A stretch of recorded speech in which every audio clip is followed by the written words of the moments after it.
Hi guys, welcome back to another video. And today I want to talk about something that might be revolutionary in the Fortnite community. Basically, I made a video a little while ago talking about if Fortnite's downfall was Disney's fault. However, due to a couple of realizations, I'm starting to think that it might actually be our fault. Now you might be wondering, how would Fortnite's downfall, Fortnite being made by the developers of the game, and the fact that the gameplay is seemingly not as great as it once was, being the fault of the players who simply play the game. They don't develop it. So, it actually has to do a lot with how great the game developers are. Let's just set the stage. Chapter 1 was released. We got all of these amazing seasons until Season X. It was not as great as all of the other seasons were.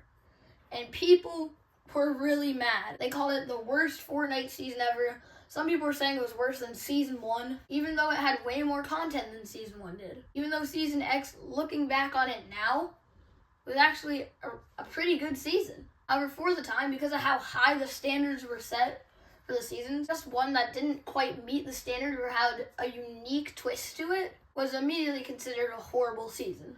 And I believe that this is still true to this day.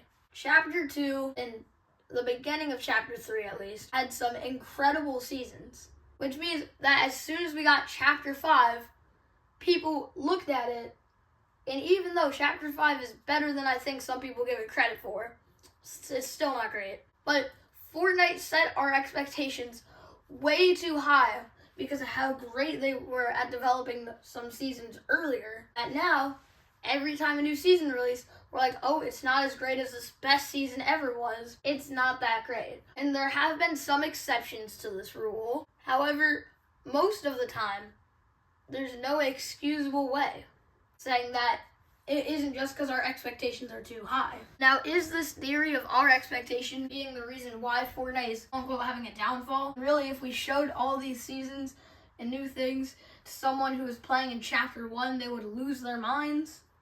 I don't know.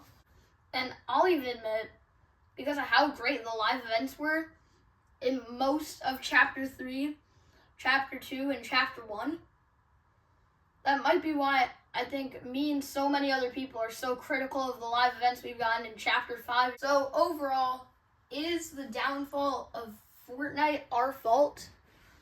Well, I don't actually think that this is true. I think it's a theory that has some truth to it.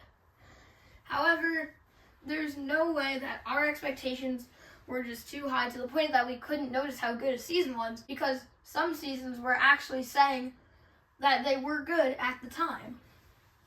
So it clearly isn't just the fact that our expectations are too high, but somewhat the fact that the developing team, aren't pouring as much as the resources in the Battle Royale as they once were. Anyways, that's going to do it for this video, guys. Thank you so much for watching. I will see you next time.